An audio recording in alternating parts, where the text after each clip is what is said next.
Hi, I'm so excited to speak to Renata Simrel today, who is the president and CEO of the LA84 Foundation, which helps provide sports access to kids across Los Angeles and who we're partnering with for Angel City. So I'm so excited. Thank you so much for joining.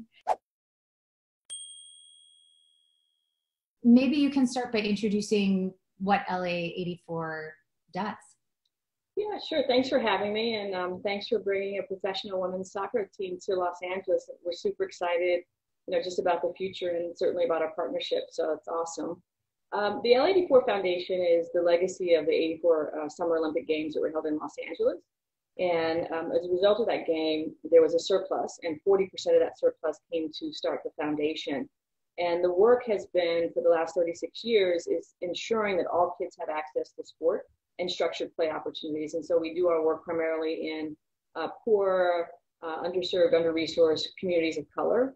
And we do direct grants to community-based, school-based organizations. We also do coaching education, and then we also help with infrastructure development, so building soccer pitches, futsal fields, baseball fields in partnership with the Dodgers, and some other of the sports teams around Los Angeles. And it's all about leveling the playing field so that all kids have access.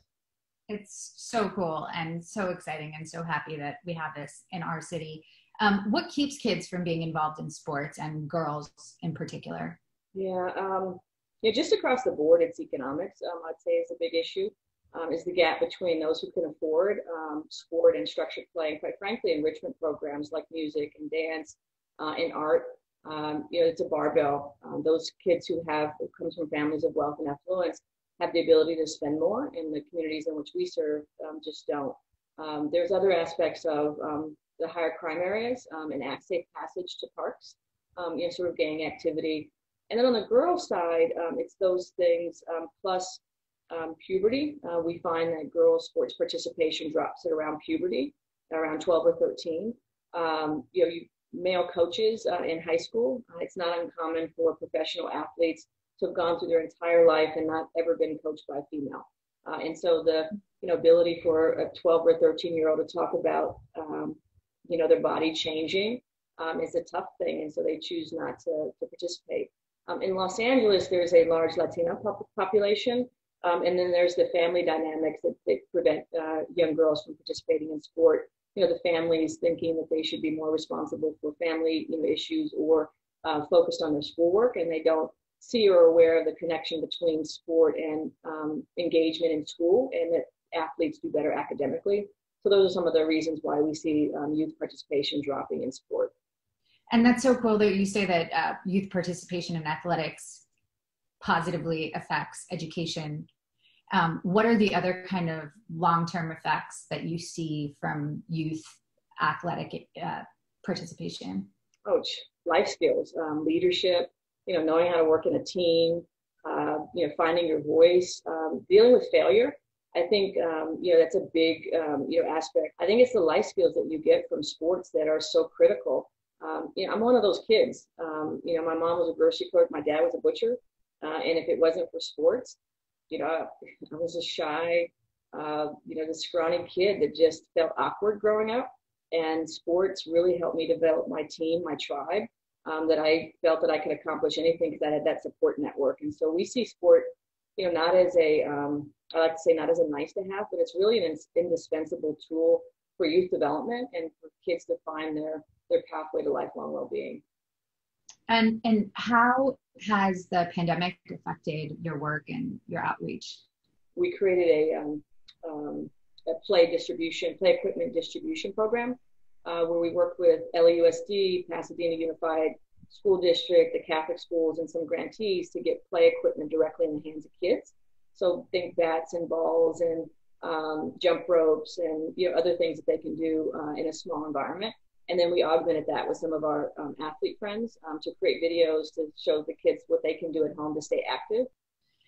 That's really incredible and so necessary. I mean, I see with my own kids how necessary it is to have some sort of physical activity, not to mention games, play.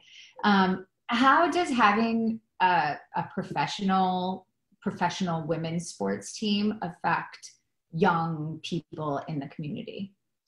It's what you and the ownership group are doing is just so extraordinary. We don't see enough female role models in sport. I think when you think of Serena and Venus Williams and just how many young kids they've inspired to take up the game of tennis.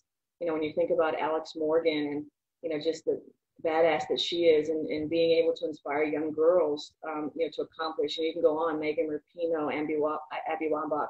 That is so critical to being able to see ourselves, on the field and having great successes.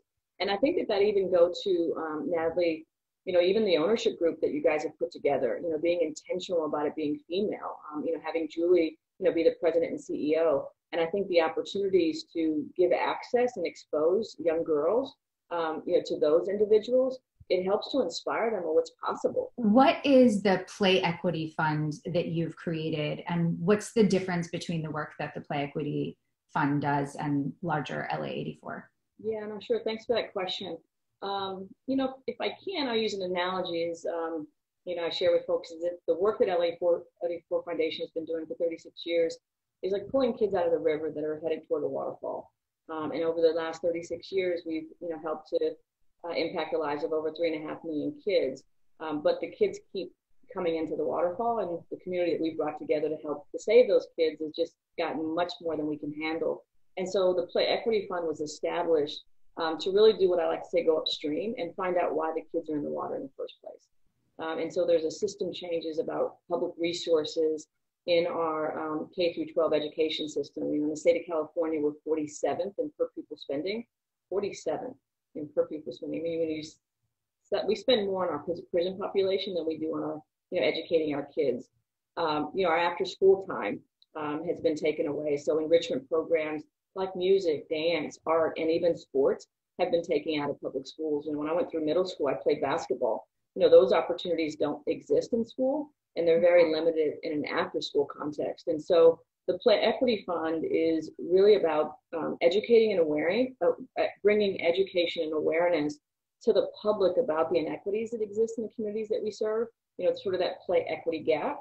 Mm-hmm. And then working to create partnerships, like the partnership we have with Angel City to use the platform, the platform and the influence of professional teams and athletes to bring awareness and to bring some, advocacy might. As an example, the state of California was looking to cut $100 million out of their after school programs that would have meant less kids being served. And, we helped to support the California 3 After School Alliance to save that $100 million, but it's a constant battle. So we, are looking to do that type of work through the Play Equity Fund.